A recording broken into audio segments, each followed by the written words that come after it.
আমরা আজকে এখানে যখন আলোচনা করছি, এই মাসটা হচ্ছে মাহে শাবান। কি মাস বলুন তো? মাহে শাবান।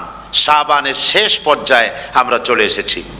আমরা এখন মুখোমুখি হয়েছি মাহে রমজানুল মুবারক। আলহামদুলিল্লাহ, রমজানুল মুবারক আমাদের সামনে। 12টি মাসের মধ্যে শ্রেষ্ঠ মাস রমজানুল মুবারক। এই পবিত্র মাসকে সামনে রেখে আমরা এখানে আলোচনায় বসেছি।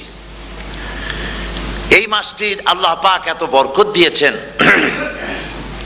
এই মাসটি সম্পর্কে রাসূল করিম সাল্লাল্লাহু আলাইহি ওয়াসাল্লাম আখেরি শাবানে খুতবা পেশ করেছিলেন এবং সেই খুতবায় তিনি বলেছিলেন, হে উপস্থিত জনগণ, হে মানব মণ্ডলী, আল্লাহ পাক আমাদের জন্য একটি পবিত্র মাস আমাদেরকে দিচ্ছেন, দান করেছেন, যে মাসটির নাম হচ্ছে রমাদান।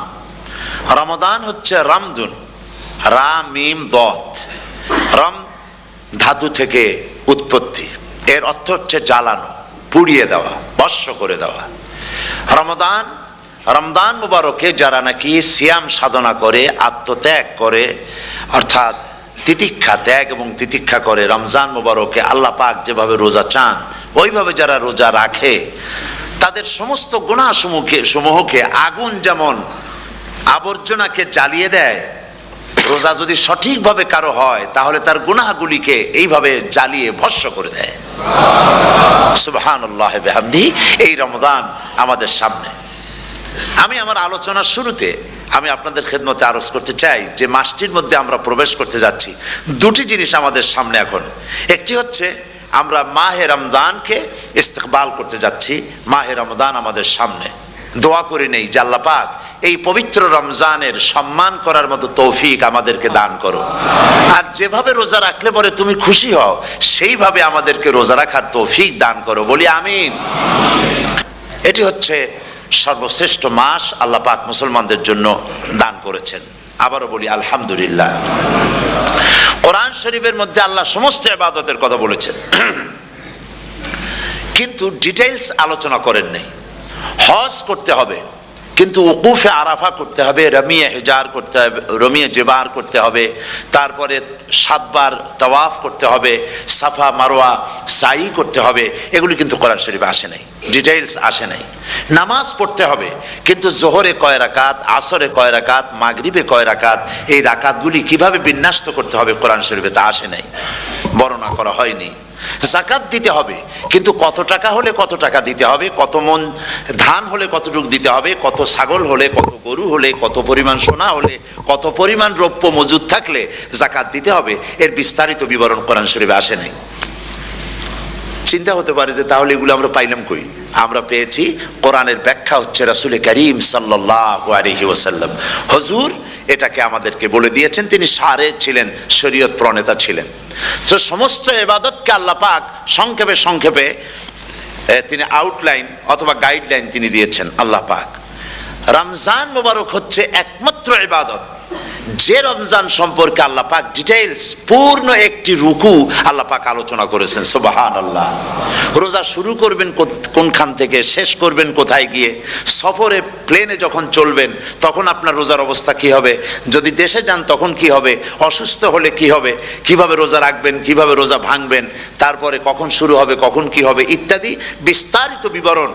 রোজার মতো করে এত অন্য কোন ইবাদতের ব্যাপারে আল্লাহ এতটা বলেন নাই যতটা বলেছেন রোজার ব্যাপারে। তাহলে নিশ্চয়ই বুঝতে পারছেন রোজাটা অত্যন্ত গুরুত্বপূর্ণ ইবাদত। সবটাই গুরুত্বপূর্ণ, কিন্তু রোজাটা আল্লাহর কাছে বেশি গুরুত্বপূর্ণ। সুবহানাল্লাহ। আচ্ছা, বেশি গুরুত্বপূর্ণ কেন সে কথা কি বলবো? অবশ্যই বলবো। বেশি গুরুত্ব এই কারণে, আল্লাহ পাক বলেছেন, এটা হচ্ছে হাদিসে কুদসি। আল্লাহ পাক বলেছেন, আস-সাওমু লি ওয়া আনা আজজি বিহি। অন্য রিওয়ায়াতে এসেছে ওয়া আনা উজজা বিহি। আস-সাওমু লি, রোজা হলো আমার জন্য। কে বলতেছেন বলুন তো? আল্লাহ পাক বলছেন রোজা হচ্ছে আমার জন্য, রোজার পুরস্কার আমি দেব। অন্য বর্ণনায় এসেছে রোজা আমার জন্য আর রোজাদারের পুরস্কার আমি আল্লাহ নিজেই পুরস্কার। সুবহানাল্লাহ, সুবহানাল্লাহ। তাহলে প্রশ্ন আসে, আল্লাহ পাক বলছেন রোজা আমার জন্য, আস-সাওমু লি, আল্লাহ তো একথা কোথাও বলেননি আজ যাকাতুলি, আস সালাতুলি, আল হাজ্জুলি, রোজা আমার কি বলে, যাকাত আমার জন্য, হজ আমার জন্য, নামাজ আমার জন্য, একথা কিন্তু আল্লাহ বলেন নাই। অবশ্যই আমরা যাকাত হোক, নামাজ হোক, হজ হোক কার জন্য করি? আল্লাহর জন্য করি। রমজানের ব্যাপারে আল্লাহ খাস করেছেন যে আস-সাওমুলি, রোজা আমার জন্য। এই কথাটার অর্থ কি, তাৎপর্য কি, ব্যাখ্যা কি, সিগনিফিকেন্স কি? এর সিগনিফিকেন্স হচ্ছে এই যে প্রত্যেকটা ইবাদতের দুটি ধরন আছে। কয়টা ধরন বলুন তো? দুটি ধরন। একটি ধরন হচ্ছে বাহ্যিক, আর একটা হচ্ছে আভ্যন্তরীণ। প্রত্যেকটা ইবাদতের দুটি দিক আছে, একটা মানুষকে দেখানো আর একটা ভেতরের। যেমন নামাজ, একটি লোক নামাজ পড়ে না, কিন্তু এমন একটা সমাবেশের মধ্যে পড়ে গেছে, সবাই নামাজ পড়ে। এখন আমি যদি নামাজ না পড়ি তাহলে লোকে বলবে কি? তখন উজু আছে কি না আছে দাঁড়ায় গেল আল্লাহু আকবার। তাহলে দেখা গেল নামাজ আল্লাহর জন্য পড়ে, আবার মানুষের জন্য দেখাবার জন্য করে। যাকাত এটা দেয় মানুষে, তার নিয়তটাকে আল্লাহ পাক ভালো জানেন। কিন্তু কিছু লোক তেমন আছে যাকাতের নামে লুঙ্গি, আমাদের দেশে আছে, এখানে কি করে আমি জানি না, লুঙ্গি শাড়ি কিনে তারপরে বাড়িতে সব জমা করে এরপরে গরিবদের দাওয়াত দেয় এবং সকলকে দেখায় এভাবে লুঙ্গি দিল, শাড়ি দিল, লোকেরা দেখলো যে যাকাত দিল, খুব যাকাত দিয়েছে। কোরবানির ব্যাপারে এভাবে বিরাট একটা গরু কিনলো, কিনে মানুষকে দেখাইলো। চট্টগ্রামে আছে সবচেয়ে বড় দামের গরু একটা কিনে গরুর গলায় মালা একটা পরাইয়া তারপরে শহর ঘুরায়। এখন অবশ্য এটা কমে গেছে আগের থেকে অনেক। মানুষ দেখুক যে অমুকে এই গরুটা কোরবানি করেছে। এটা কি কোরবানির জন্য হলো না মানুষকে দেখাবার জন্য হলো? হজ, টাকা আছে, লোকেরা বলবো কি যে এত টাকার মালিক তাও হজে যায় না, সুতরাং যাই একটু হজ করে আসি। তাহলে হজ করা গেল, আবার মানুষকে দেখাবার জন্য করলো। দুটি জিনিস আছে। কিন্তু একমাত্র রোজা যদি কেউ রাখে মানুষকে দেখাবার জন্য, সকাল থেকে শুরু করে সন্ধ্যা পর্যন্ত না খাইয়া কোনো পাগলও থাকবে না। বলেন আপনারা ঠিক কিনা? সে তো মানুষকে দেখাবার জন্য দাঁত পরিষ্কার করে নিল আর দুপুরে ভাত খাই নিল, বউতেও টের পাইল না। পারবে কিনা? পারবে। টয়লেটে গিয়ে খাই নিল ভালো করে, কোনো একটা আড়াল জায়গা নিয়ে খেয়ে গেল, বাচ্চাও দেখলো না, বউতেও দেখলো না, খেয়ে নিল। তাহলে সে তো রোজা রাখলো না। আল্লাহ পাক বলছেন আস-সাওমুলি, রোজা হচ্ছে আমার জন্য। যে রোজা রাখে আমার জন্যই রাখে, মানুষকে দেখাবার জন্য সারাদিন না খাইয়ে থাকার কোনো প্রশ্নই ওঠে না। সুবহানাল্লাহ। সুতরাং রোজা যে রাখলো সে আমার জন্যই রাখলো। ওয়া আনা আজজি বিহি, রোজার পুরস্কার আমি আমার হাত দিয়ে দেব। সুবহানাল্লাহ, আমার হাত দিয়ে দেব। ম্যানেজার যদি বলে এই কাজগুলি করলে পরে বেতন, নির্ধারিত বেতন পাবা, আর এইটা যদি করো তাহলে বেতনটা আমি দেবো আমার হাত দিয়া, তাহলে এমপ্লয় যারা তারা বুঝতেই পারবে যে মালিক যখন নিজেই দেবে তাহলে ম্যানেজারের মতো দেবে না, মালিকের মতোই বড় করে দেবে। তো আল্লাহ পাক ফেরেশতাদের কাছে এটা রাখেন নাই, সব নেকি তোমরা লেখো গিয়া, আর রোজার সওয়াব আমার হাত দিয়ে আমি দেব। সুবহানাল্লাহ। এরপরে আল্লাহ পাক বলছেন, অন্য রিওয়ায়েতে এসেছে রোজা আমার জন্য, আর রোজাদারের পুরস্কার আর কিচ্ছু না, রোজাদারের পুরস্কার আমি আল্লাহ নিজেই পুরস্কার হয়ে যাব। সুবহানাল্লাহ। হাদিস শরীফে এসেছে রোজা রাখলে পরে ক্ষুধার কারণে, খালি পেটে থাকার কারণে টক্সিন জাতীয় এক প্রকারের গ্যাস তৈরি হয় পেটের ভেতরে, স্টমাকের মধ্যে, ফলে মুখে এক রকমের দুর্গন্ধের সৃষ্টি হয়। নবীজি বলেছেন রোজাদারের মুখের থেকে যে গন্ধ বের হয় আল্লাহ পাকের কাছে রোজাদারের মুখের গন্ধ মেসকো আম্বারের চাইতে বেশি পবিত্র। আপনার মুখের গন্ধটাও আল্লাহর কাছে পবিত্র। রোজাদারদের জন্য জান্নাতের একটি দরওয়াজা খাস করে রাখা হয়েছে, যার নাম রায়্যান। এই দরওয়াজা রোজাদারদের জন্য, কেবলমাত্র রোজাদারেরা সেখান থেকে প্রবেশ করবে, আর কেউ প্রবেশ করতে পারবে না। এই রোজাদারদের সম্পর্কে আল্লাহ পাক বলেছেন, হাদিস শরীফে এসেছে, বুখারী শরীফের হাদিস, রাসূল করিম সাল্লাল্লাহু আলাইহি ওয়াসাল্লাম বলেছেন লিসায়েমে ফারহাতান, ফারহাতুন ইনদা ফিতরিহি ওয়া ফারহাতুন ইনদা লিকাই রাব্বিহি। রোজাদারের জন্য দুইটা খুশি। কয়টা খুশি বলুন তো? কে বলছেন? আল্লাহ রাসূল বলছেন রোজাদারের জন্য দুইটা খুশি। লিসায়েমে ফারহাতান, দুটি খুশি। ফারহাতুন ইনদা ফিতরিহি, একটা খুশি হচ্ছে ইফতারের সময়, এই ফিতরিহি দুটি কথা, এই একটি কথার দুটি ব্যাখ্যা হয়। একটা হচ্ছে ইফতারের সময়, ইফতারের কথা বলা হয়েছে, আর ঈদের কথাও এর মধ্যে বলা হয়েছে। ইফতারের সময় হলো একটা খুশি, আর একটা খুশি হচ্ছে ইনদা লিকাই রাব্বিহি, যখন রোজাদারের সঙ্গে আল্লাহ পাক দেখা করবেন তখন হবে আর একটা খুশি।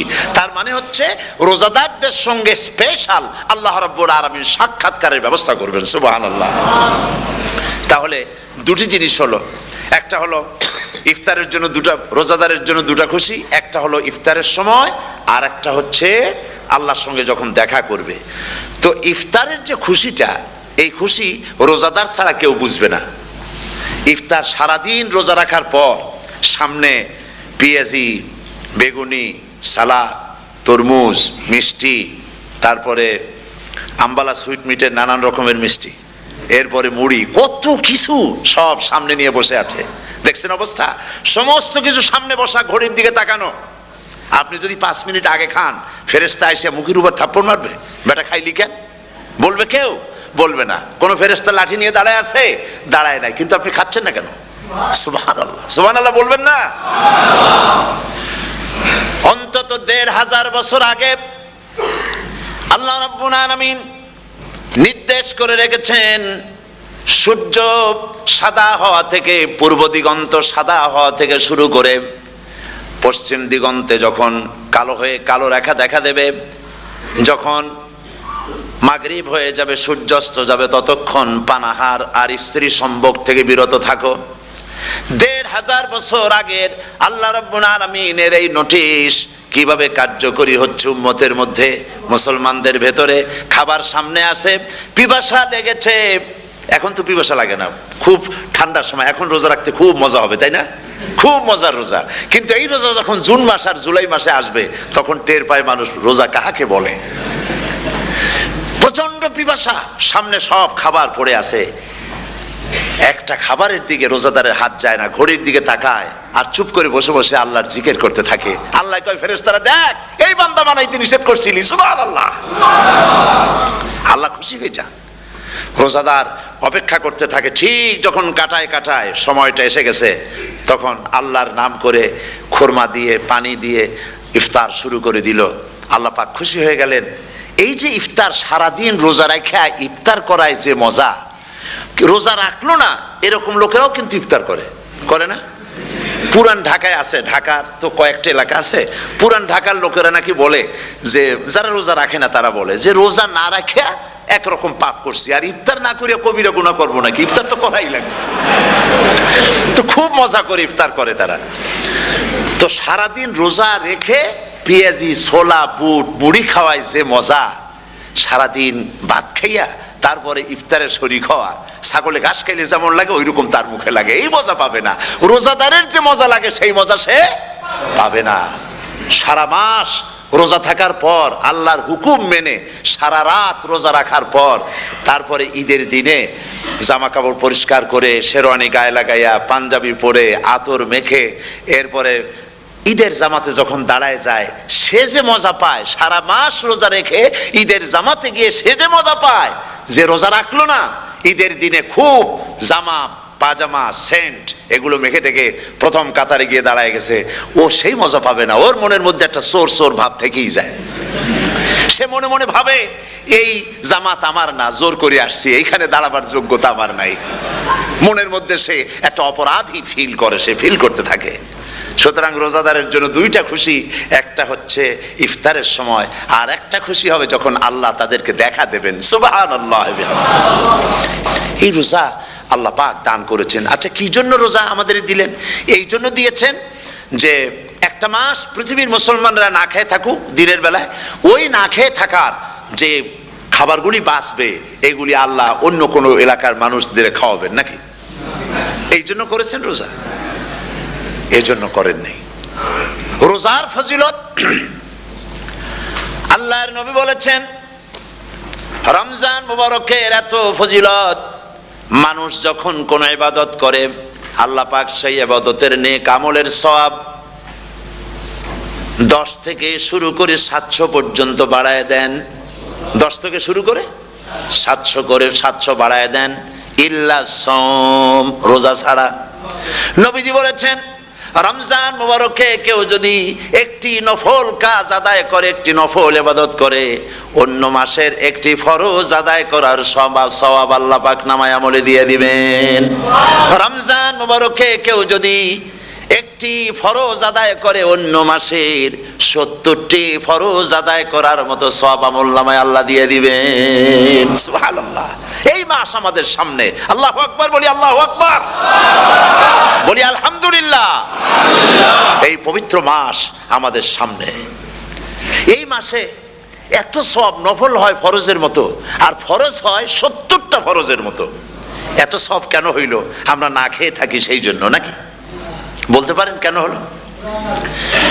একটি কারণ, শাহরু রমাদান আল্লাযী উনজিলা ফীহিল কুরআন। সুবহানাল্লাহ বলবেন না? এই রমজান মাস হচ্ছে সেই মাস যে মাসে আল্লাহ রাব্বুল আলামিন কোরআনে কারীমকে নাজিল করেছেন।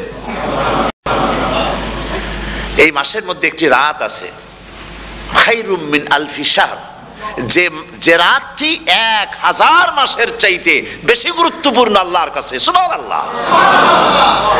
একটি রাত 1000 মাসের চাইতে গুরুত্বপূর্ণ। 1000 মাস ক্যালকুলেটর দিয়ে হিসাব করলে দেখা যায় যে 1000 মাসে 83 বছর 4 মাস হয়। তাহলে তার অর্থ কি এই যে একটানা 83 বছর 4 মাস ইবাদত করলে যে সওয়াব হবে, এই রাত্রে ইবাদত করলে সেই সওয়াব হবে? হতে পারে, এরকম হতে পারে, কিন্তু ব্যাখ্যাটা কি? ব্যাখ্যাটা হচ্ছে এই, আরবিতে আলফুন শব্দ দিয়ে 1000 বোঝানো হয় না। আরবিতে যখন আলফুন বলা হয় তাহলে বোঝা যায় সংখ্যাধিক্য, বিপুল সংখ্যা, হাজার হাজার, হাজার হাজার, থাউজেন্ডস এন্ড থাউজেন্ডস। এইটাকে বোঝাবার জন্য আরবিতে ব্যবহার করা হয় আলফুন, হাজার হাজার। তাহলে আল্লাহ কি বুঝাতে চাচ্ছেন? আল্লাহ রাব্বুল আলামিন তিনি আয়াত দ্বারা বুঝাতে চান, এর ব্যাখ্যা হচ্ছে এই পৃথিবীর মানবতার কল্যাণের জন্য, এই পৃথিবীর মানুষের ভালাইয়ের জন্য, মঙ্গলের জন্য হাজার হাজার মাস ধরে এই পৃথিবীর মানুষের যে কল্যাণ হয় নাই, এই রমজান মুবারকে একটা রাত আছে যেই রাতে আল্লাহ রাব্বুল আলামিন মানবতার সেই কল্যাণ করেছেন। সেই কল্যাণ কি দিয়ে করেছেন? শাহরু রমাদান আল্লাযী উনজিলা ফীহিল কোরআন, কোরআন নাজিল করে পৃথিবীর মানুষকে সেই কল্যাণ আল্লাহ দিয়েছেন। সুবহানাল্লাহ। বন্ধুগণ, কোরআন, কোরআন কি নিয়ামত আমাদের কাছে! সেই নিয়ামতকে আমরা চিনলাম না, আমরা বুঝতে পারলাম না কত বড় নিয়ামত আল্লাহ আমাদের দান করেছেন। এই কোরআন যেন আপনি শুনতে পারেন, পড়তে পারেন, বুঝতে পারেন, সেই জন্য আল্লাহ রাব্বুল আলামিন শরিয়াত কি সুন্দর ব্যবস্থা করেছে। কোরআন শোনার জন্য রমজান মুবারকে তারাবিহের নামাজের ব্যবস্থা করা হয়েছে। সুবহানাল্লাহ, সুবহানাল্লাহ। যারা সব সময় পড়তে পারেন না, কোরআন তেলাওয়াত জানেন না, অথবা সারা বছরও এক খতম কোরআন শরীফ পড়া হয় না, শরিয়াত কি সুন্দর বিধান করলো যে আপনি যেন 30 পারা কোরআন শরীফ শুনতে পারেন। এই ব্যবস্থা তারাবিহের নামাজের মধ্যে শরিয়াত করে দিয়েছে। আলহামদুলিল্লাহ, আলহামদুলিল্লাহ। যাদের টাকা কড়ি আছে আমি তাদেরকে অনুরোধ করব, যদি পারেন তাহলে মেহেরবানি করে রমজান মুবারকে উমরা পালন করবেন। আমি উমরার নিয়ত করেই এসেছি, ঢাকা থেকে উমরার নিয়ত করেই এসেছি, আপনাদেরকে দেখে গেলাম। আর আমি এখান থেকে ডাইরেক্ট মদিনা মুনাওয়ারায় চলে যাব ইনশাআল্লাহ। লাইলাতুল কদর পর্যন্ত হারামাইন শরীফাইনে কাটাতে চাই, নিয়ত করেছি। আপনারা দোয়া করুন আল্লাহ যেন কবুল করেন। কি মজা যখন আপনি হারামাইন শরীফাইনে যখন তেলাওয়াত শুনবেন, আপনার কাছে মনে হবে যেন কোরআন শরীফ নাজিল হতেছে। সুবহানাল্লাহ। সেখানে তো নামাজের পরে হাত তুলে মোনাজাত করা হয় না, শুধুমাত্র রমজান মুবারকে বেতেরের নামাজের মধ্যে ইমাম সাহেব হাত তুলে মোনাজাত করেন। গত বছর রমজান মুবারকের লাইলাতুল কদরে আমি ছিলাম, গত কয়েক বছর ধরে আল্লাহ যাওয়ার তৌফিক দিয়েছেন দয়া করে। সেখানে লাইলাতুল কদরে পত্রিকাগুলি লিখেছে 30 লাখের উপরে লোক ছিল মক্কা শরীফের, হারাম শরীফে 30 লাখের উপরে। যখন তেলাওয়াত হচ্ছে, মোনাজাত করতেছেন ইমাম সাহেব কাঁপতেছেন, মোনাজাত করতেছেন, কাঁদতেছেন, আর গোটা হারাম জুড়ে কান্নার রোল পড়ে গিয়েছে। কিভাবে কাঁদতেছেন? সারাদিন মানুষ রোজা রেখে তারপরে ইফতার করতে যখন বসে, আমি সেই জান্নাতের কথা কেমনে আপনাদের বুঝাবো? রসগোল্লা কেমন লাগে বক্তৃতা দিয়ে 6 ঘন্টা বক্তৃতা দিয়েও বোঝানো যাবে না। যদি মুখের মধ্যে ঢুকাইতে পারি তাহলে বুঝবেন যে মজাটা কি। এটা তো আমি বুঝাইতে পারবো না কি মজাটা লাগে। সারাদিন রোজা রাখার পর সমস্ত লক্ষ লক্ষ মুসল্লিরা বসে আছে মক্কা শরীফে, কাবা শরীফ সামনে, এখানে বসে আছে। রোজাদারের সামনে আছে জমজমের পানি আর মদিনা মুনাওয়ারার খুরমা। আল্লাহর ঘর সামনে, জান্নাতের থেকে আর কাকে বলে? সুবহানাল্লাহ। আর মসজিদে নববীর ভিতরে মদিনার আকর্ষণ কাশাস আলাদা। মদিনা শরীফের আপনাকে যদি পাইয়া যায় কোন আরব, কোন মাদানী, আপনারা ছাড়বি না, আদর করে পাশে বসাবে। তোমারে আমি এই জিনিস খাওয়াবো, এইটা দিয়ে ইফতার করাবো, আমার কাছ দিয়ে তুমি উঠতেই পারবে না। আপনাকে জোর করে বসাই দিবে মসজিদে নববীতে, রিয়াদুল জান্নাহ, রাসূল করিম সাল্লাল্লাহু আলাইহি ওয়াসাল্লামের কবর শরীফের কাছে বসে আপনি ইফতার করতেছেন। কত বড় নসিব! সেই জন্য আমি বলি, হলিডে করার জন্য আমেরিকা, সিঙ্গাপুর, হাবিজাবি এই সমস্ত ঘুরে কোনো লাভ নাই। হলিডে করতে চান, রমজান মুবারকে চলে যান হারামাইনুশ শরীফাইন, মদিনা আল মুনাওয়ারা, মক্কা আল মুকাররমা। কপাল খুলে যাবে, জিন্দেগীর সমস্ত গুনাহ খাতা আল্লাহ পাক মাফ করে দিবেন। রাসূল করিম সাল্লাল্লাহু আলাইহি ওয়াসাল্লাম বলেছেন, রমজান মুবারকে যে উমরা করলো সেজন্য হজ আদায় করলো। সুবহানাল্লাহ। অন্য রিওয়ায়াতে এসেছে, যে ব্যক্তি রমজান মুবারকে উমরা করলো সেজন্য আমার সাথে হজ আদায় করলো। সুবহানাল্লাহ বিহামদিহি। তো বলতেছিলাম যে কোরআনে কারীম হচ্ছে একটি বিরাট নিয়ামত। এই নিয়ামত শোনানো হয় রমজান মুবারকে। আমি এবার এসে খুব খুশি হলাম একথা শুনে যে ইস্ট লন্ডন মসজিদ তারা একটা ব্যবস্থা করেছে, সুন্দর একটা রেডিও তারা আবিষ্কার করেছে। না কি করছেন আপনারা? ট্রান্সমিটার তৈরি করেছেন। ওনারা ওখানে রেডিও বিক্রি করেন। আপনারা বহুটা খরচ করেছেন, তারা হাজার হাজার পাউন্ড খরচ করে টাওয়ার বানিয়েছেন এবং একটা ফ্রিকোয়েন্সি তারা নিজেরা নিয়েছেন, আর রেডিওগুলি 125 পাউন্ড করে ওনারা দিচ্ছেন খরচ হিসেবে। এটা যারা নিয়ে যায় ঘরের মধ্যে বসে তারাবিহের তেলাওয়াত তারা শুনতে পাবেন। মহিলারা অনেক সময় আসতে পারেন না, মহিলারা ঘরে বসে শুনতে পারবেন। ওই ইস্ট লন্ডন মসজিদে যত ওয়াজ হবে, তেলাওয়াত হবে, নামাজ হবে, আজান হবে, ওয়াজ হবে, জিকির হবে, সব আপনার ঘরে বসে আপনি শুনতে পারবেন। আল্লাহ রাব্বুল আলামিন এই ইকদামকে, এই পদক্ষেপকে আল্লাহ কবুল করুন, সবাই বলেন আমিন। এবং প্রত্যেকের ঘরে ঘরে এই রেডিও পৌঁছে যাক, আমরা বলি আমিন। আল্লাহ যেন কবুল করেন। আপনি ঘরে বসে মসজিদের সমস্ত প্রোগ্রাম পেতে পারবেন। আর কি সুন্দর, সেখানে যিনি তেলাওয়াত করেন, আজান দেন, আলহামদুলিল্লাহ, তার আজান শুনলে পরে তো মনে হয় যে আমি মক্কা শরীফে চলে গেছি, মদিনায় চলে গেছি। আর তেলাওয়াত কত সুন্দর, আলহামদুলিল্লাহ। আল্লাহ তার প্রতি রহম করুন, আমরা বলি আমিন।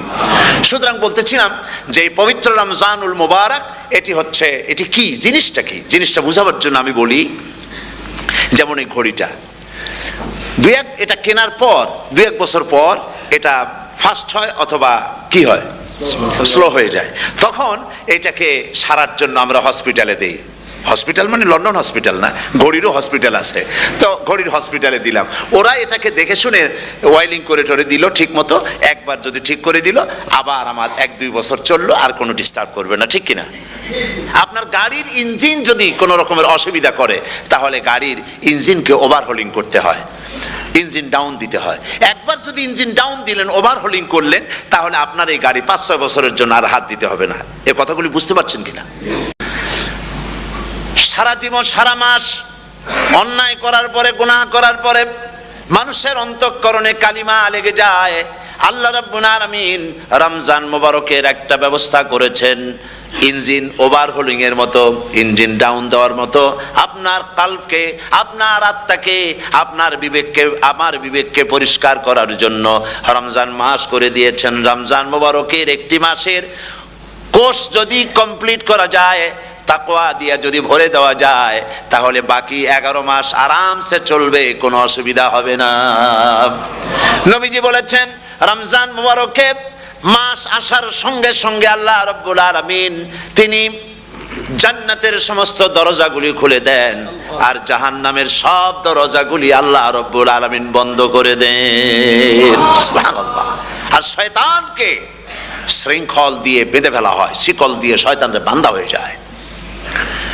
এই হাদিসটা যখনই শোনাই বিভিন্ন জায়গায়, লোকেরা বিভিন্ন জায়গায় প্রশ্ন করে, হুজুর কোন তো যে শয়তানরে বাঁধতে হয়, কিন্তু রমজান মাস হতো লোকেরা মদ খায়, মিথ্যা কথা কয়, তাহলে শয়তান বাঁধা থাকলো কেমনে? আমি বলি, দেখেন, এরও ব্যাখ্যা আছে। এর ব্যাখ্যা হলো এই, কোন ঘড়ি আছে একবার চাবি দিলে 6 মাস চলে, আর একবার চাবি দিলে 2 বছর চলে, আবার চাবি দিলে লাইফ চলে যায়, এরকমের ঘড়িও আছে।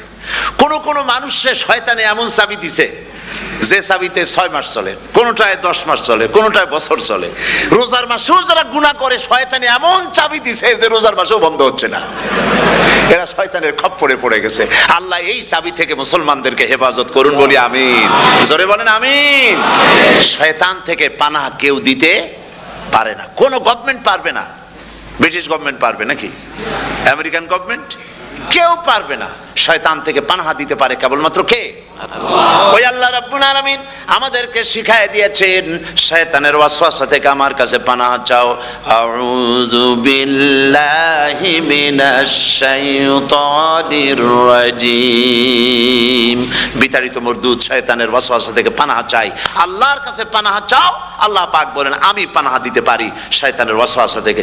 শয়তান থেকে আশ্রয় একমাত্র সিকিউরড, নিরাপত্তা পেয়েছেন আল্লাহর পয়গম্বরেরা। সুবহানাল্লাহ।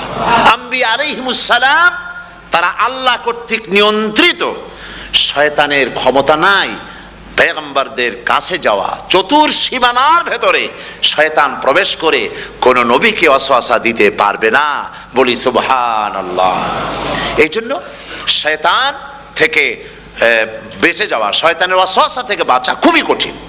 সেই জন্য আল্লাহ পাক বলছেন শয়তানকে বেঁধে রাখা হয়, জান্নাতের সমস্ত দরজা খোলা, জাহান্নামের সমস্ত দরজা বন্ধ হয়ে যায়। এই নিয়ামতের মাস আমাদের সামনে। প্রত্যেকটি যখন কোনো ওয়ার্কশপ হয়, তো ওয়ার্কশপের জন্য একটা কি বলে সিলেবাস থাকে। রমজান মুবারক একটা ওয়ার্কশপ। এই ওয়ার্কশপের মধ্যে একটা সিলেবাস আছে, সেই সিলেবাসের নাম হচ্ছে কোরআন। কোরআন কোরআন কোরআন নাজিলের মাসে আমরা কি কোরআন তেলাওয়াত করি? বলেন। রোজা হচ্ছে, হাদিস শরীফের মধ্যে বলা হয়েছে আস-সাওমু জুন্নাহ, রোজা হচ্ছে ঢাল। রোজা কি কন্ত? ঢাল। বোঝেন তো ঢাল কি? প্রোটেক্টর। আপনি জিহাদের ময়দানে, যুদ্ধের ময়দানে নিরাপত্তার জন্য, বাইরের থেকে আক্রমণকে ফিরাবার জন্য কি ব্যবহার করেন? ঢাল ব্যবহার করেন। রোজা হচ্ছে ঢাল, শয়তানের সমস্ত আক্রমণ থেকে বাঁচার জন্য রোজা হচ্ছে ঢাল। রোজার দিনে কেউ যদি আপনার সাথে ঝগড়া করে, তাহলে রাসূল বলেছেন তুমি বলো, তুমি ঝগড়ায় প্রবৃত্ত হবে না। তোমার সাথে যদি কেউ ঝগড়া করে, তুমি বলবে ইন্নী সাইম, আমি রোজাদার। আমি তোমার মতো ঝগড়া করতে আমিও পারি, আমি তোমার মতো গালাগালি দিতে পারি, কিন্তু আমি দেব না, ঝগড়াও করব না, গালিও দেব না, মারামারিও করব না, কারণ আমি রোজাদার। সুবহানাল্লাহ। রোজা আপনাকে গুনাহ থেকে বাঁচায় দেবে। দেখেন রোজা কিভাবে গুনাহ থেকে বাঁচায়। মিথ্যেবাদী, মিথ্যেবাদী সারাক্ষণ মিথ্যে কথা বলে, কিন্তু রোজার মাস আসছে। এখন মিথ্যাবাদী যারা, তাদের ঘনিষ্ঠ লোকদের কাছে শুনেছি যে তারা বলে, যদি কোনো লোক দিনের বেলা আইসা যায় আর এমন কথা, যে কথা বলতে গেলে মিথ্যা বলা ছাড়া উপায় নাই তার জন্য, সে তখন বলে ভাই তুমি তো অসময় আসছো, এখন আমি খুব ব্যস্ত, আই এম ভেরি বিজি, তুমি রাত্রে আসো। কথা বুঝতে পেরেছেন তো? রোজা হচ্ছে কি? রোজাটা কি বলে? ঢাল। কোন মেয়ে লোকের দিকে চোখ পড়লো, আহা আমি তো রোজাদার, চোখকে সাথে সাথে নিচে নামায় ফেললো। গানের আওয়াজ আসলো, আমি তো রোজাদার, সে গানটা শুনলো না। কাজী সমস্ত গুনাহ থেকে বাঁচার জন্য রোজা একটা বিরাট হাতিয়ার। সুবহানাল্লাহ। এই মাসে আল্লাহ রাব্বুল আলামিন এই মাসটা, এই রোজাটা কেন দিয়েছেন? লাআল্লাকুম তাত্তাকুন, ইয়া আইয়ুহাল্লাযীনা আমানু কুতিবা আলাইকুমুস সিয়ামু কামা কুতিবা আলাল্লাযীনা মিন ক্বাবলিকুম লাআল্লাকুম তাত্তাকুন। হে বিশ্বাসীরা, তোমরা যারা ঈমান এনেছো, শোনো, আমি রোজাকে তোমাদের জন্য ফরজ করেছি, যেমন করে ফরজ করেছিলাম তোমাদের পূর্বপুরুষদের উপরে। রোজা শুধু আমাদের উপরে ফরজ হয়েছে তা না, আমাদের আগে যারা যেসব নবীরা আসছিলেন তাদের উপর রোজা কি ছিল? ফরজ ছিল। সুতরাং এই রোজা তোমাদের উপরে ফরজ, এই জন্য লাআল্লাকুম তাত্তাকুন, যাতে করে তোমরা কি হতে পারো? পরেজগার হতে পারো। কি হতে পারো? পরেজগার, মুত্তাকি হতে পারো, আল্লাহকে ভয় করতে পারো। একমাত্র আল্লাহর ভয় মানুষকে ভালো বানাতে পারে। একটা মানুষ জান্নাতে যাওয়ার জন্য, জাহান্নাম থেকে বাঁচার জন্য একটা জিনিস, কয়টা জিনিস বলেন? একটি জিনিস যদি ভেতরে থাকে তাহলে সমস্ত গুনাহ থেকে বাঁচতে পারে। আর একটি জিনিস যদি না থাকে তাহলে এমন কোনো কাজ নাই পৃথিবীতে যা সে করতে পারে না। সেই কাজটার নাম কি? তাকওয়া। সবাই বলেন কাজটার নাম কি? তাকওয়া। যদি ভেতরে আল্লাহ পাকের ভয় থাকে, রব্বুল আলামিন আমাকে দেখছেন, তিনি আমাকে শুনতেছেন, এই ভয় যদি অন্তঃকরণের ভিতরে থাকে, তাহলে এই লোকটি কোনো গুনাহের কাজ করতে পারবে না, মিথ্যা বলতে পারবে না, ওজনে কম দিতে পারবে না, খাদ্যে ভেজাল দিতে পারবে না, শয়তানি বদমাশি করতে পারবে না। আর যদি এই জিনিসটির অভাব থাকে, যদি তাকওয়া না থাকে, তাহলে সমস্ত অন্যায় কাজ সে করতে পারবে। এই জন্য আল্লাহ রাব্বুল আলামিন বলেন, রোজা এই জন্য দান করেছে যাতে করে, রোজার মাস এই জন্য দিলাম, লাআল্লাকুম তাত্তাকুন, তোমাদের ভিতরে তাকওয়ার সৃষ্টি হয়। এই ওয়াজ আমি আপনাদের সামনে অনেকবার করেছি। হযরত ওমর রাদিয়াল্লাহু তাআলা আনহু রাতের বেলায় ঘুরতে ঘুরতে দেখেন এক বাড়িতে আলো জ্বলছে, শেষ রাত। এই রাত্রে বাড়িতে আলো জ্বলে কেন? ভাবলেন কোনো অসুখ বিসুখ হলো নাকি। তো উনি কাছে গেছেন, গিয়ে কান পেতে শুনতেছেন। বাড়ির মালিক বুড়ি তার যুবতী মেয়েকে ডেকে বলছে, মা ওঠো, তাড়াতাড়ি ওঠো। কেন? কয় যে সকাল তো হয়ে গেল, দুধ দই এনেছি, আমি দুধ এনে রাখছি, এখন তুমি পরিমাণ মতো সবটা পাত্রে পানি দিয়ে ভরে দাও, তাহলে ওজন বেশি হবে আর আমরা ভালো লাভ করতে পারবো। মেয়ে বলছে, মা তুমি বলো কি, এটা আমার দ্বারা সম্ভব না। কেন সম্ভব নয়? হযরত ওমর এক ফরমান জারি করেছেন, তিনি বলেছেন তিনি পানিতে দুধের মধ্যে পানি মিশাতে নিষেধ করেছেন। তাছাড়া রাসূল করিম সাল্লাল্লাহু আলাইহি ওয়াসাল্লাম খাদ্যদ্রব্যে ভেজাল দিতে নিষেধ করেছেন। কাজী হযরত ওমরের এই নির্দেশকে আমি অমান্য করতে পারবো না। মা বলছে, দেখো ওমর এখন তো ঘুমাইতেছে, এত রাত্রে তিনি কি এখানে আসছেন নাকি আমাদের এই কারবার দেখতে? তুমি পানি মিশাও ইচ্ছে মতো। মেয়ে বলছে, মা হযরত ওমর ঘুমাতে পারেন, তার পুলিশেরা, তার গোয়েন্দা বিভাগের লোকেরা ঘুমাতে পারেন, হযরত ওমরের চোখকে ফাঁকি দেওয়া যাবে, হযরত ওমরের পুলিশকে ফাঁকি দেওয়া যেতে পারে, কিন্তু আল্লাহ রাব্বুল আলামিনের চোখকে ফাঁকি দেওয়া যাবে না। আমার পক্ষে সম্ভব নয়, আমি দুধে পানি মিশাতে পারবো না। হযরত ওমর রাদিয়াল্লাহু তাআলা চলে গেলেন, গিয়ে তার ছেলেকে ডেকে বললেন, ছেলে আমি তো এখন বুড়া হয়ে গেছি, আমার বিয়ের বয়স নাই, আমি একটা মেয়ের খোঁজ নিয়ে আসছি, যদি আমার বয়স থাকতো এই মেয়েটার আমি বিয়ে করতাম। সুবহানাল্লাহ, সুবহানাল্লাহ। তো এই মেয়েটা তুমি খোঁজ নাও, যদি বিয়ে না হয়ে থাকে তুমি প্রস্তাব দাও বিবাহের। কি সৌন্দর্য তিনি দেখলেন মেয়েটার মধ্যে, স্বাস্থ্য, রূপ, যৌবন, কি দেখলেন? তাকওয়া। জোরে বলেন না, কি দেখলেন? তাকওয়া। এই তাকওয়া তিনি দেখলেন। এই তাকওয়ার উপরে ভিত্তি করে আমিরুল মুমিনিন, অর্ধেকটা পৃথিবীর প্রেসিডেন্ট, খলিফাতুল মুসলিমিন, আমিরুল মুমিনিন হযরত ওমর তার ছেলের জন্য পুত্রবধূ করে তাকে ঘরে নিয়ে আসলেন। সুবহানাল্লাহ। ফায়দা কি হলো? ফায়দা এই হলো, এই মেয়ের গর্ভে যে মেয়ে হলো, সেই মেয়ের গর্ভে ফারুকে সানি, হযরত ওমর ইবনে আব্দুল আজিজ রাহমাতুল্লাহ আলাইহির মতো ফারুকে সানি আল্লাহ দান করে দিলেন। সুবহানাল্লাহ বিহামদি। এটার নাম হচ্ছে তাকওয়া। এই তাকওয়ার ব্যাপারে হযরত ওমর রাদিয়াল্লাহু তাআলা আনহু তিনি হযরত কাব বিন উবাই রাদিয়াল্লাহু তাআলা আনহুকে জিজ্ঞেস করেছিলেন যে তাকওয়ার একটা ব্যাখ্যা আপনি কি আমাকে বলতে পারেন, তাকওয়ার ব্যাখ্যাটা কি? তিনি বললেন, হ্যাঁ পারি। কি ব্যাখ্যা? তিনি বললেন যে দেখুন, তাকওয়ার ব্যাখ্যা হচ্ছে এই যে সংকীর্ণ একটি রাস্তা, সরু ন্যারো একটা রোড, এই ন্যারো রোডের দুই দিকে আছে কাঁটাযুক্ত লতা পাতা। এই কাঁটাযুক্ত লতা পাতার মধ্য দিয়ে এই সরু রাস্তা দিয়ে আপনি যখন যাবেন তো কিভাবে যাবেন? হযরত ওমর বললেন, আমার জামা কাপড় এইভাবে খুব আটোসাটো করে আমরা যাব, যাতে করে গায়ের চামড়াও না ছেড়ে আমার জামাও যাতে না ছেড়ে যায়। হযরত কাব বিন উবাই রাদিয়াল্লাহু তাআলা আনহু বলছেন, এটার নামই হচ্ছে তাকওয়া। এটার নাম কি? তাকওয়া।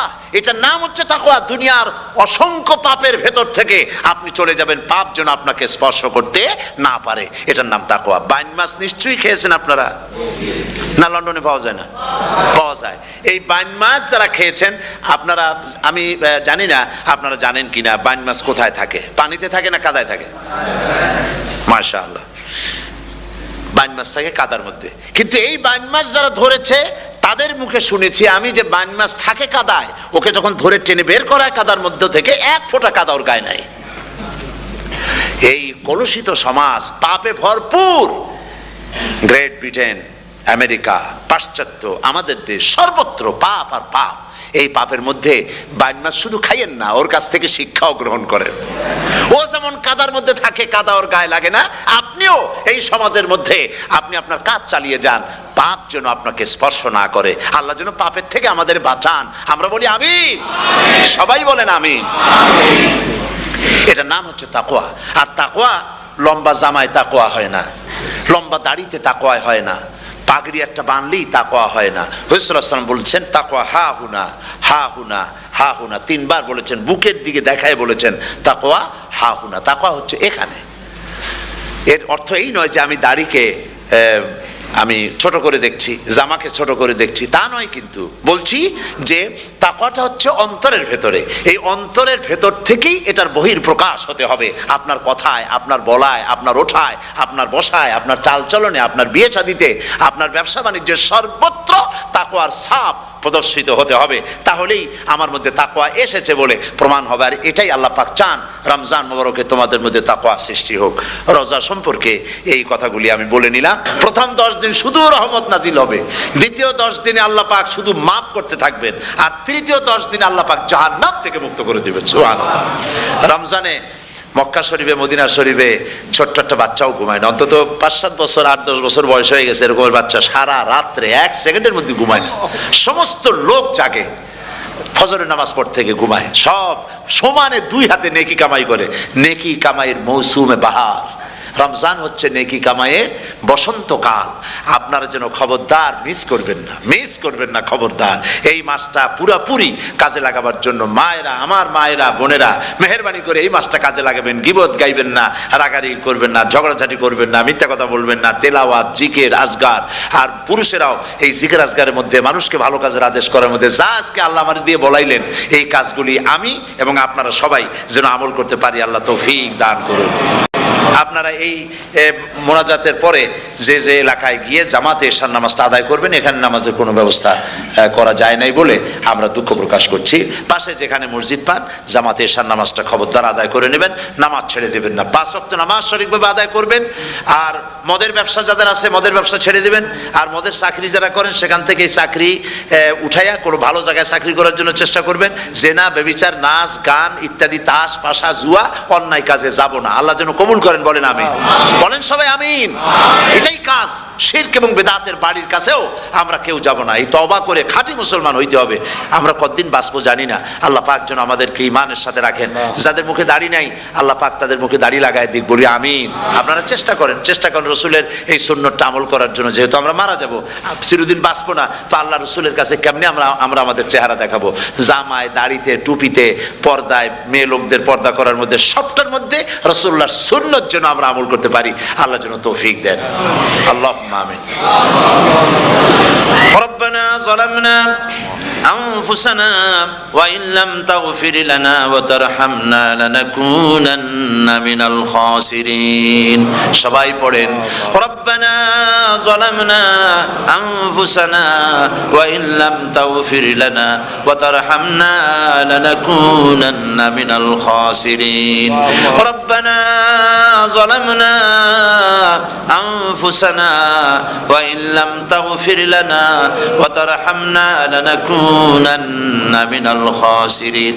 রব্বুল আলামিন প্রচন্ড ঠান্ডাকে উপেক্ষা করে হাজার হাজার নারী পুরুষ স্টেপনি গ্রিন স্কুলে আল্লাহ তোমার কোরআন শোনার জন্য, তোমার নবীর হাদিস শোনার জন্য দীর্ঘক্ষণ বসে আছেন। এতক্ষণ আমরা যে আলোচনা করলাম, দরুদ ও সালাম পড়লাম, মেহেরবানি করে সওয়াবটুকুন রাসূল করিম সাল্লাল্লাহু আলাইহি ওয়াসাল্লামের রূহ মোবারকে পৌঁছায় দাও। তামাম পৃথিবীর মাটির নিচে যত মুমিন মুমিনাত শুয়ে আছেন, আল্লাহ তাদের আরওয়ার পরে সওয়াব পৌঁছায় দাও। রব্বুল আলামিন আমরা সবাই মিলে আজকে দোয়া করি, আমাদের মধ্য থেকে আমাদের আব্বা জান আর আমাদের মা যাদের মারা গেছে, কবরগুলিকে জান্নাতের টুকরায় পরিণত করে দাও। ও রব্বির হামহুমা কামা রব্বায়ানি সগীরা। সবাই পড়েন রব্বির হামহুমা কামা রব্বায়ানি সগীরা। হে আল্লাহ তাআলা, আত্মীয় স্বজন যদি বিদেশে থাকে, টেলিফোনে খোঁজ খবর পাওয়া যায়, চিঠি দিয়েও 6 মাস 1 বছরে খোঁজ খবর নেওয়া যায়, কিন্তু আমাদের মা বাপ যাদের দুনিয়া থেকে বছরের পর বছর হলো বিদায় হয়ে গেছে, টেলিফোন বা চিঠিপত্রের কোনো সিস্টেম নাই, কোনো কায়দা নাই, কোন হালতে কবরে আছে জানি না। আল্লাহ তুমি দয়া করে আমাদের বাপজান যাদের মারা গেছে আল্লাহ কবরটারে বেহেশত বানাইয়া দাও। রব্বুল আলামিন জনম দুঃখিনী মা, আমাদের মা যাদের মারা গেছে, 10টা মাস পেটের মধ্যে থেকে মাকে হাঁটু দিয়ে, পাও দিয়ে, মাথা দিয়ে, গুতা দিয়ে কষ্ট দিয়েছি। আবার মা ডেলিভারিতে নিদারুণ কষ্ট করেছেন যা মা ছাড়া কেউ বুঝবে না। এরপরে 2.5 বছর পর্যন্ত মায়ের বুকের দুধ চুষে চুষে খেয়ে মাকে বিরক্ত করেছি, পেশাব পায়খানা করে মাকে কষ্ট দিয়েছি।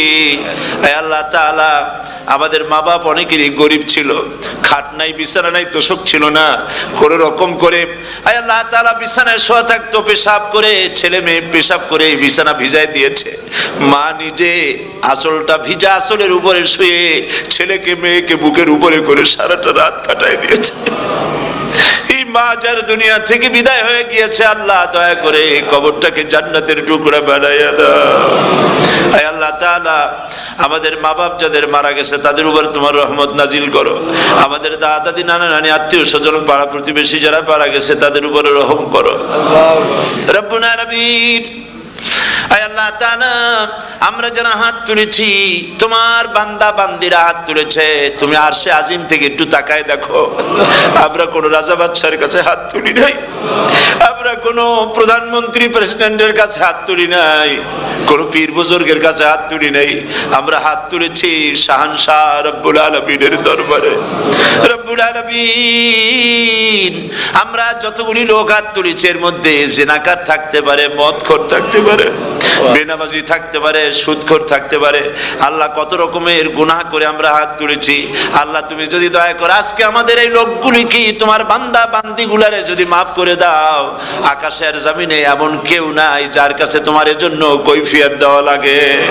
রব্বুল আলামিন দয়া করে আমাদের জিন্দেগির গুনাহ মাফ করে দাও। আল্লাহ তাআলা আমার মা বোনেরা কষ্ট করে এই ঠান্ডাকে উপেক্ষা করে যারা এসেছেন আল্লাহ তুমি মা বোনদের হায়াত দারাজ করে দাও, মা বোনদেরকে পর্দায় থাকার তৌফিক দিয়ে দাও। আয় আল্লাহ মা বোনদের এমন জীবন যাপন করার তৌফিক দাও যাতে করে কিয়ামতে হযরত আয়েশা, হযরত খাদিজা, হযরত ফাতেমার সঙ্গে হাসর নসিব হয়ে যায়। আল্লাহ যে সমস্ত মা বোনদের বিয়ে হয়েছে বাচ্চা হয় নাই আল্লাহ তুমি তাদেরকে নিঃসন্তানীকে বাচ্চা দিয়ে দাও। যাদের মেয়ে বড় হয়েছে বিয়ে দিতে পারে না বিয়ের বন্দোবস্ত করে দাও। রব্বুল আলামিন মা বোনদের যাদের রোগ আছে ব্যাধি আছে আল্লাহ দয়া করে সব অসুখ মাফ করে দাও। আল্লাহ আমরা যারা হাত তুলেছি ঋণগ্রস্তদের ঋণ পরিশোধের তৌফিক দান করে দাও। আল্লাহ তাআলা অসুখ বিসুখ যাদের আছে মাফ করে দাও। যারা নাকি হালাল ব্যবসা করে হালাল ব্যবসা বরকত দিয়ে দাও। হারাম ব্যবসা যারা করে আল্লাহ মদের ব্যবসা যে হারাম ব্যবসা তুমি মুসলমানদের মনের মধ্যে জাহান্নামের ভয় দিয়ে দাও।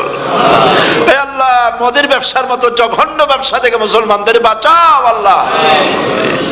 আল্লাহ রব্বুল আলামিন জিনা থেকে বাঁচাও, সুদ থেকে বাঁচাও, ঘুষ থেকে বাঁচাও। এই পবিত্র রমজান মাস আসতেছে, কাদের তুমি মাফ করবে তুমি জানো।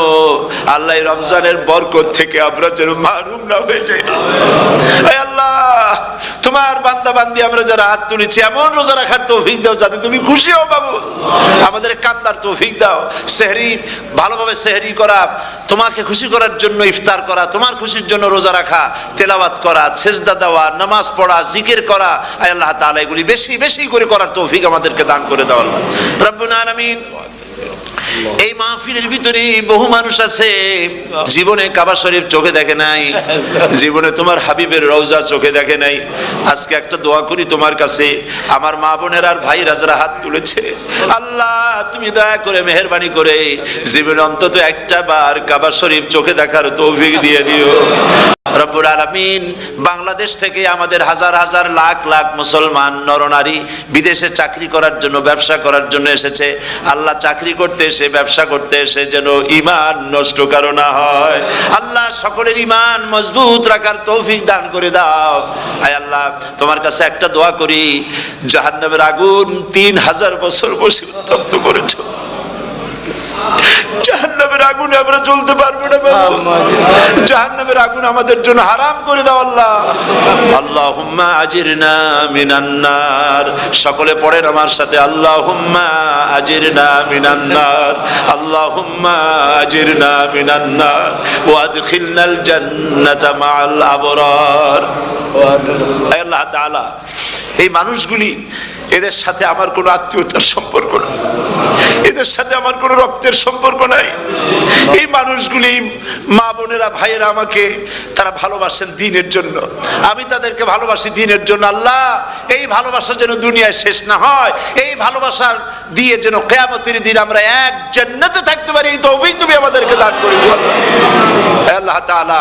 तमाम পৃথিবীর মুসলমানদের উপরে তোমার রহমত নাজিল করো, বাংলাদেশের উপরে রহমত নাজিল করো, চেচনিয়া বসনিয়ার উপর রহম করো আল্লাহ। চেচনিয়ার মুসলমানদের দেখার কেউ নাই তুমি ছাড়া বাবু, তুমি রক্ষা করো। রাশিয়াকে দুর্বল করে দাও, চেচনিয়ার মুসলমানদেরকে আজাদ করে দাও, কাশ্মীরকে আজাদ করে দাও, দুনিয়ার সমস্ত স্বাধীনতাকামী মুসলমানদেরকে স্বাধীন বানায় দাও আল্লাহ তাআলা। নতুন শতাব্দীতে মুসলমানদেরকে আর মেরো না আল্লাহ। আমরা বুঝতে পেরেছি আমরা নাফরমান, সেই জন্য তুমি রাগ করেছো, সেই জন্য তুমি আমাদের মারতেছো, কাফের দিয়ে মারতেছো আল্লাহ। আল্লাহ, তুমি আমাদেরকে মাফ করে দাও, নতুন শতাব্দীতে ইসলামের বিজয় দিয়ে দাও আল্লাহ।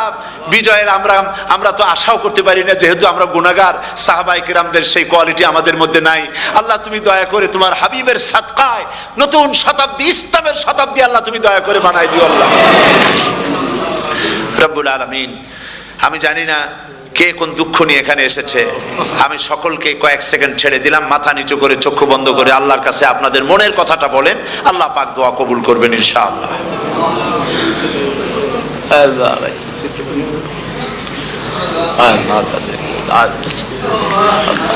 আল্লাহ তাআলা, তোমার বান্দারা বান্দিরা মনে মনে যে যা চাইলো আল্লাহ, সকলের নেক আশা তুমি পুরা করে দাও।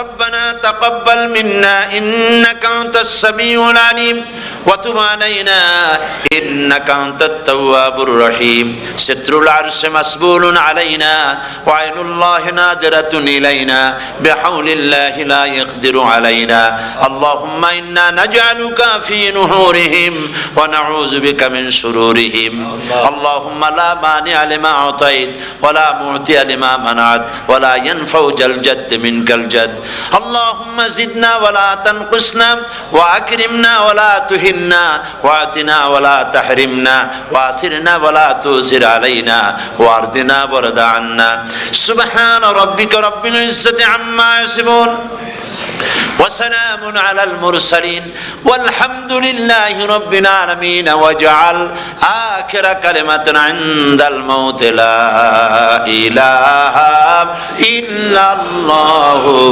محمد رسول الله